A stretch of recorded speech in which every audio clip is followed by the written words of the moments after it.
Hi, guys. Happy Hey, Philadelphia Tribune. You guys are like the yin and yang of protest. You're figuring it out, Lamorne.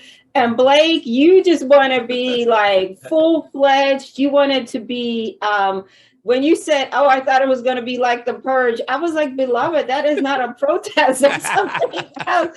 So talk about your character who his heart is in the right place, but the priorities are not.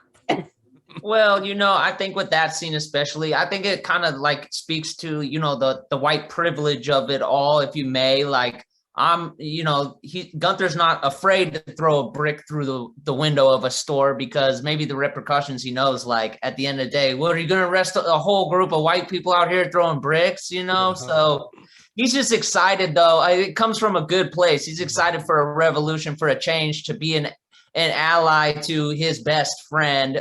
It just oozes out of him in that rebellious, crazy white boy way. yeah. Ramon, we have to talk a little bit about your character, which I think is a legitimate intersection where he's at. He's still figuring out like what his voice is in this, and social media amplified it by 10,000. So now you have everybody and their mama thinks he should be speaking about whether it's dog rights, trans rights, Black people rights, women rights. And it is that hard thing when you are a marginalized person. If we as Black people say, hey, we want to talk about things that affect Black people, a lot of people interpret it as meaning we are not down with LGBTQ plus or women's rights. So how do you navigate that space? Because I think just like everybody else, we're still, just because we're Black don't mean we know it all. We're still figuring it out. We're still trying to say, how do we move in that space? So how do you work that out for your character to give him some grace? I think that's the thing. The grace is that he doesn't have to know.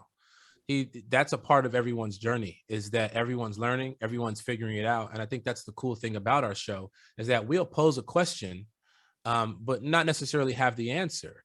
We will operate in the form of discussion and humor. And with this character, you see it. You see the panic attack that he has when he realizes, oh, I got to talk about other stuff too, because that's a real thing. I can't tell you how many times I've been sitting in an interview where someone asked me about a social topic that I have no idea about.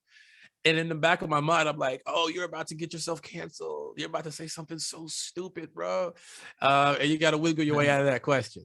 So that's what he's going through now, because the microscope is on him and he's trying to figure it out. And again, our show does a great job of putting a mirror up to society, not just politically, not just for all the things that he's trying to be activated for, but also it holds a mirror up to the idea that you don't know and you don't have to know, and that we're all works in progress. People who watch the show can identify with that. We're always in a state of transition. We're always growing, we're always learning. Our ideals change, and that's where we find our character now.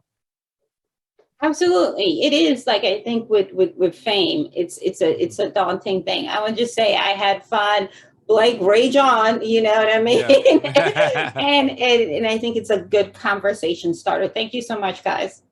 Thank you. Thank you.